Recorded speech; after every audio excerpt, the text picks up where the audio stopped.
Hi friends, welcome to our channel. 'Rana Naidu' season 2 నెట్‌ఫ్లిక్స్‌లో అందుబాటులో ఉంది భయ్యా. 2023లో వచ్చిన సీజన్ 1కి కొనసాగింపుగా సీజన్ 2 వచ్చింది. సీజన్ 1 ఎక్కడైతే ఎండ్ అవుతుందో సరిగ్గా అక్కడి నుండే ఈ సీరీస్ ప్రారంభమవుతుంది. మరి ఈ సీరీస్ ఎలా ఉందో తెలుసుకోబోయే ముందు మన ఛానల్‌ని సబ్స్క్రైబ్ చేసి కొంచెం సపోర్ట్ ఇవ్వండి భయ్యా. నచ్చితే లైక్ చేయండి. సపోర్ట్ ఇస్తున్న వారందరికీ థ్యాంక్ యూ భయ్యా. ఇంకా టాపిక్‌లోకి వెళ్ళిపోదాం.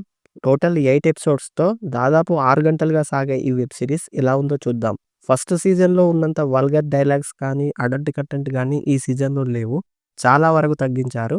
ఈ సీజన్‌లో పూర్తిగా ఫ్యామిలీ డ్రామాకి ప్రిఫరెన్స్ ఇచ్చారు. దాంతో పాటు క్రైమ్ థ్రిల్లర్ ఎలిమెంట్స్ కూడా జోడించి తీశారు. ఇంకా కథ విషయానికొస్తే రానా నాయుడు గతాన్ని వదిలేసి ఒక అందమైన జీవితాన్ని ఫ్యామిలీతో గడపాలనుకుంటాడు. కానీ అప్పుడే తన కొడుకు కిడ్నాప్ అవ్వడం, మళ్ళీ ఊబిలోకి దిగడం సంతోషంగా జీవితం గడపాలని ఫ్యామిలీ కోసం రానా ఏం చేశాడు? తన గత జీవితంలోంచి బయటపడ్డాడా లేదా? ఎలాంటి సమస్యలు ఎదురయ్యాయి అనేదే స్టోరీ. ఈసారి క్రైమ్‌తో పాటు ఫ్యామిలీ ఎమోషన్‌ను గూడా జోడించి ఇంట్రెస్టింగ్‌గా తీశారు. రానా ఈ సీరీస్‌లో వన్ మ్యాన్ షోగా చేశాడని చెప్పొచ్చు.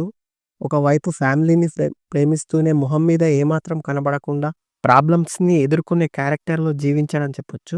Crime, family drama, love, emotions, ఎత్తుకు పై ఎత్తులు ఇలా అన్ని ఎలిమెంట్స్‌తో ఈ సీజన్ బానే అనిపించింది భయ్యా. విలన్‌గా రావుఫ్ ఎంట్రీ, క్లైమాక్స్‌లో వచ్చే యాక్షన్ సీక్వెన్సెస్ బావుంటాయి. ఇంకా నాగనాయుడుగా వెంకటేష్ గారి నటన తనదైన మార్క్ కామెడీతో బావుంటుంది.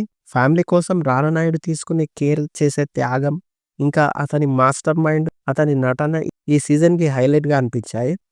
ఎపిసోడ్‌కు వచ్చే ట్విస్ట్‌లు, టర్న్‌లు ఎంగేజ్ చేస్తాయి. బ్యాక్‌గ్రౌండ్ మ్యూజిక్ బావుంది.